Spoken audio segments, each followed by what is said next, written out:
What this is right here, these are 3D printers. These are Sendo 2X 3D wax printers. They have a dual extruder.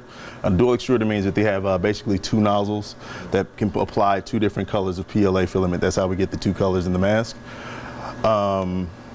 Recently, the way these machines work, it puts out a thin layer, about 5 millimeters of PLA, and it kind of moves in a zigzag motion.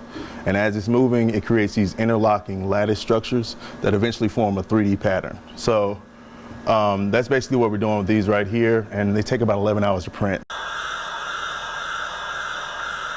The things that are most valuable about these particular masks are they're made from medical grade plastic. You don't have to put them through a wash cycle. You can actually use any multi-purpose cleaner to kind of clean the top of them, which we do.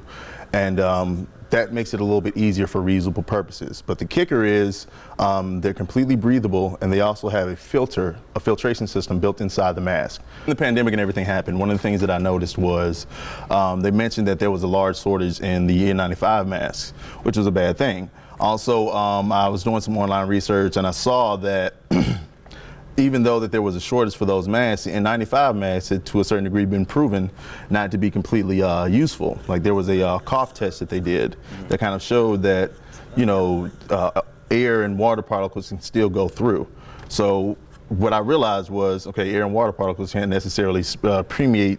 They permeate fabric because it's interwoven. They can't necessarily permeate plastic because there's no air unless you create a filter. So this is basically how it works. It's a completely breathable mask. The ceiling is pretty sealed on the sides. Yep, pretty sealed on the sides. Yep. Covers the entire face, and you can breathe through it. That is true. All right, so printed 100 so far. We've shipped out 60. We have about 40 left. And what we're doing with these, the idea is to donate about 100 masks to any frontline worker that works in the medical field. Like I said, we've donated 60. We've got about 40 left. So anybody who specifically is working with healthcare or possibly is in a essential worker where they may be dealing with somebody with the virus, we are donating them to those, and we're going to continue to donate those. Anybody else, we do have them for a small fee.